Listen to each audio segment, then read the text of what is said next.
I headed up a work group at the First Presbyterian Church in the Woodlawn neighborhood of Chicago this week. It was a summer youth work program through the city of Chicago. We were working on grounds and landscape. I started off by asking the young people who has passion, who's aggressive, who's a nurturer, and who's proactive. They all looked at me with blank expressions. I then suggested we all pick up some tools and get to work. Irma got to work lopping down scrub trees with aggression, and Paul started sculpting bushes like a nurturer. And Makita, well, she was proactive by hauling away all the clippings to the compost before they could get in our way. My father always said, you never know who you're talking to, but if you give them a chance, eventually people will tell you. Welcome. Welcome to Sunday Coffee Hour. I'm Stanley Smith. At Sunday Coffee Hour, we talk about everything and nothing. This Sunday, we talked about being invited, not to be invited, receiving infant communion, going through the motions, nobly a bless, and is being Jewish a race? The readings at Washington National Cathedral were from Isaiah. Nobody knows how it's all going to turn out except God, because he's God and you're not.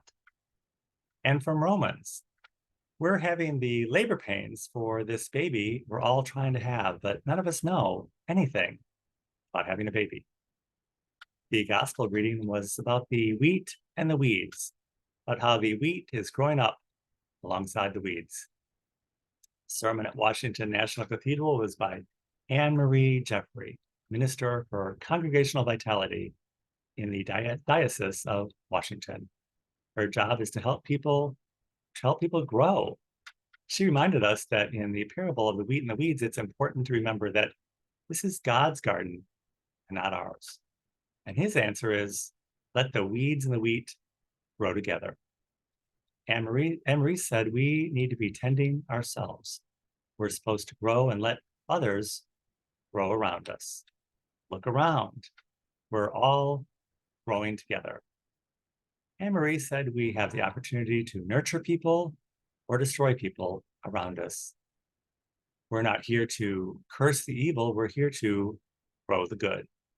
Sometimes we might be feeling more like the wheat, and other times we might be feeling more like the weeds. We all have our season in God and our season not in God. Anne Marie said, today you might be the only gospel people around you will encounter. She said we share the gospel by sharing our story, and that others share their gospel when they share their story with us. Because God grows his gospel through us, and that's the gospel truth.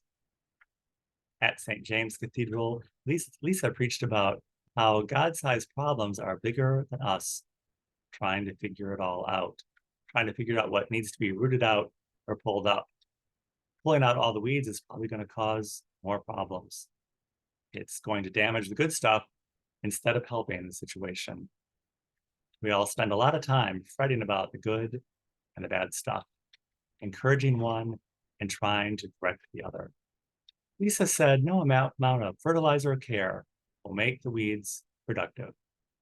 A garden friend of mine told me once that the more she learned as a master gardener, the worse her garden looked. In my amateur garden life, I've been told I plant the wrong things in the wrong places at the wrong time, and that it will never work. It's never been very encouraging, but it's always worked out. And the experts are always kind of amazed and also mildly annoyed when the good stuff thrives together with the bad stuff. My garden coordinator once just threw up her hands and said, well, you're just a nurturer. I suppose many people want to go by the book and follow the rules because that's a safe place to be. In God's perfect law, there's accommodation for every scenario. The wheat and the weeds, they grow together. It's okay. A couple of weeks ago in Timothy Del Rio's sermon at St. James, he said that in his short life, he's had many small emotional epiphanies. I've been told everyone must go through a process in life of breaking through in small ways throughout our life. If we don't go through the process, we will have to do so in the final moments of our life. A chiropractor friend of mine told me that if we don't release pain, stress, and tension on a regular basis, they will manifest as chronic conditions. None of us really want to change or be different. Instead, we much prefer the world change around us to our liking. So then we can be different. But it really doesn't work that way. Last week, we saw Debbie Wasserman Schultz grilling Robert F. Kennedy Jr. in congressional hearings about how it's anti Semitic to call Jewish people a race. It's indicative of our time. In addition to the wheat and the weeds, we have all the protected classes jockeying for position in a hierarchy of the protected classes, all vying to pull each other out in the name of protecting themselves.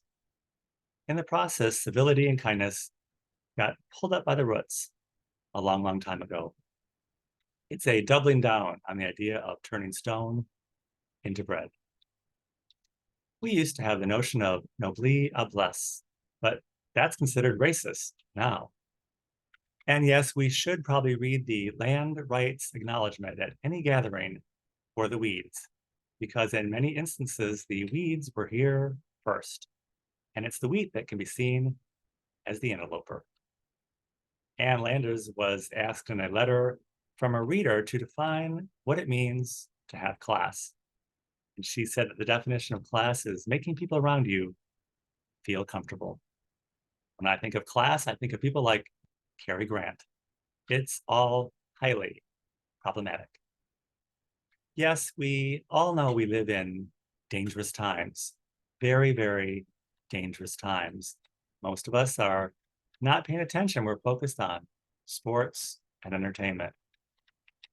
It's all part of the broadcast attention deficit syndrome.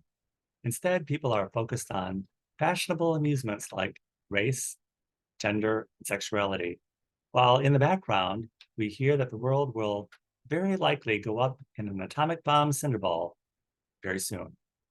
Some people are paying attention and they're having these small emotional epiphanies and they're inheriting the earth in the process.